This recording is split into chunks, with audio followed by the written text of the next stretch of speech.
Hello friends, Satyaraj loss में आपका बहुत बहुत स्वागत है। आज हम अनुच्छेद 32 और 226 के बारे में जिक्र करेंगे, जिसके माध्यम से हम रिट्स यानी आज्ञा पत्र के बारे में जानकारी प्राप्त करते हैं, क्योंकि इन्हीं अनुच्छेद के माध्यम से 226 में उच्च न्यायालय और अनुच्छेद 32 में सर्वोच्च न्यायालय के पास ये अधिकार है कि वो जो 5 प्रकार के आज्ञा पत्र यानी रिट्स देने का, इशू करने का उनके पास ये अधिकार होता है। और ये रिट या आज्ञा पत्र तभी इशू किया जाता है जब कोई कॉन्स्टिट्यूशनल राइट्स या हमारे मूल अधिकार या फंडामेंटल राइट्स का किसी नागरिक का उल्लंघन होता है, अतिक्रमण होता है या उसे बेदखल किया जाता है, तभी ये आज्ञा पत्र इशू किया जाता है। आर्टिकल 32 की बात करें तो ये एक हमारा मूल अधिकार भी है, क्योंकि doctor Bhimrao Ambedkar frame of the constitution of India एक बार कहा था कि आर्टिकल 32 यानी अनुच्छेद 32 ये संविधान की आत्मा है। तो इनका ये मानना है कि भले ही अगर हमारे संविधान में 6 प्रकार के अधिकार दिए हुए हों, लेकिन अगर उसका उपचार नहीं है तो उस अधिकार का कोई महत्व नहीं होता। इसीलिए हमारे 6 अधिकारों में से एक अधिकार ये भी है कि हम अपने पूर्ववर्ती 5 अधिकारों का उपचार ले सकें, या तो उच्च न्यायालय द्वारा या सर्वोच्च न्यायालय द्वारा, जो कि अनुच्छेद 32 और 226 में ही आपको मिल सकता है। और आगे बढ़ते हैं तो देखा जाए तो आर्टिकल 32 और 226 में हम सीधे जो भी ग्रसित व्यक्ति है जिसके अधिकार का हनन हुआ है, अतिक्रमण हुआ है, वो सीधे 226 में उच्च न्यायालय में या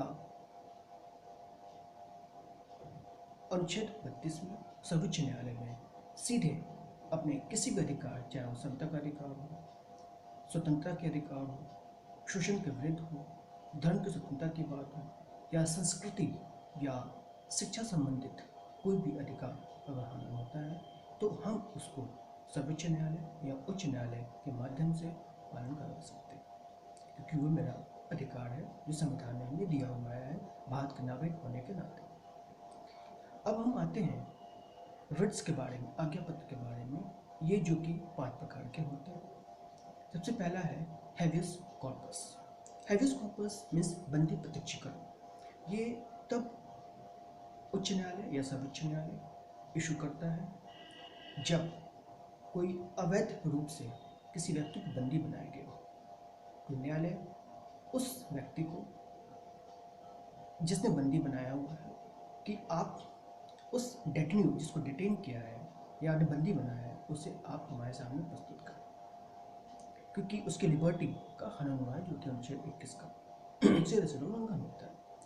एक बार और बता दूं कि बंदी प्रत्यक्षीकरण एक ऐसा आज्ञा पत्र है, रिट है, जो कि पब्लिक पर्सन हो चाहे प्राइवेट पर्सन हो, दोनों के खिलाफ इस्तेमाल होता है। बाकी की 4 जो आज्ञा पत्र है, रिट है, ये सिर्फ और सिर्फ कोई ना कोई पब्लिक अथॉरिटी होती है उसी के खिलाफ इशू किया जाता है, यानी प्राइवेट पर्सन के खिलाफ जो बाकी की 4 रिट्स हैं वो इस्तेमाल नहीं किए जाते। दूसरा आता है परमादेश, मैंडेमस जिसे कहा जाता है।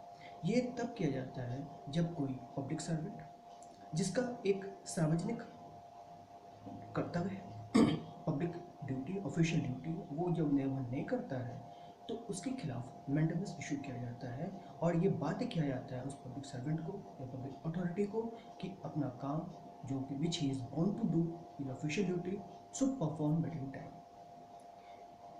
तीसरा रिट है प्रोहिबिशन, जिसे हिंदी में कहते हैं प्रतिषेध। इसमें जो सर्वोच्च न्यायालय होते हैं या सुपीरियर कोर्ट जो है अपने सबऑर्डिनेट कोर्ट को एक डायरेक्शन देती है कि कोई काम वो करे या न करे, खासकर वो काम या वो कार्य यानी वो एक्ट जो कि उनके जुडिक्शंस में नहीं है।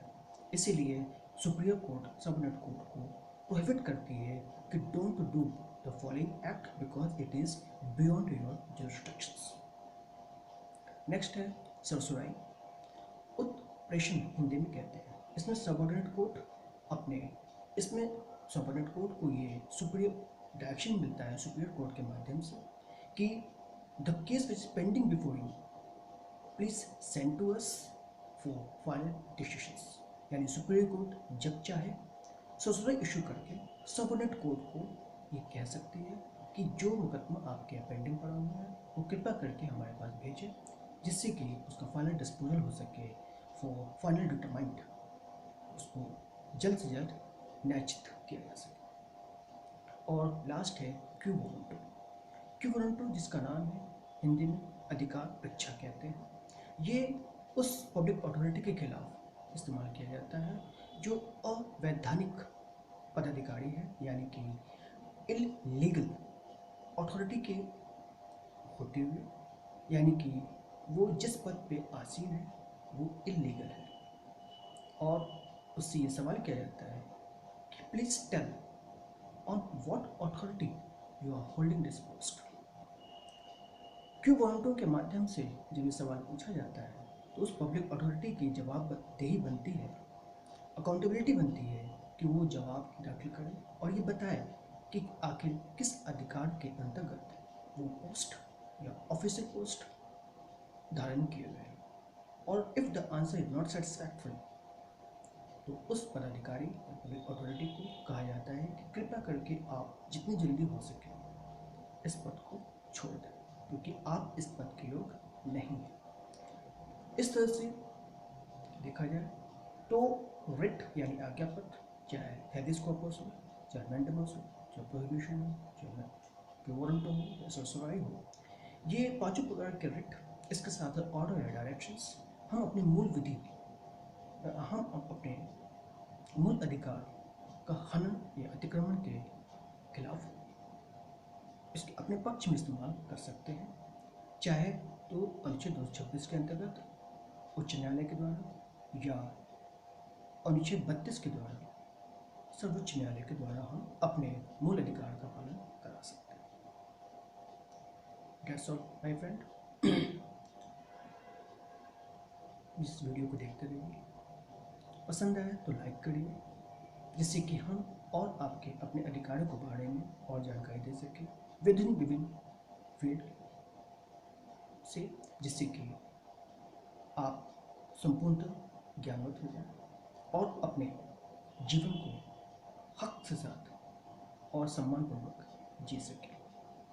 याद रखिए, इंसान अपने हक के साथ वही जी सकता है जिसको अपना अधिकार पता हो, और अगर किसी प्रकार का कोई आंच आती है उसके अधिकार पर तो उसको वो उपयुक्त अथॉरिटी के माध्यम से उसका पालन करवा सके, क्योंकि जब तक अधिकार है तभी तक जीने को मजा है, जब अधिकार ही नहीं तो जीवन को। So friends, thank you for watching this video. Have a good day. जय हिंद, जय भारत।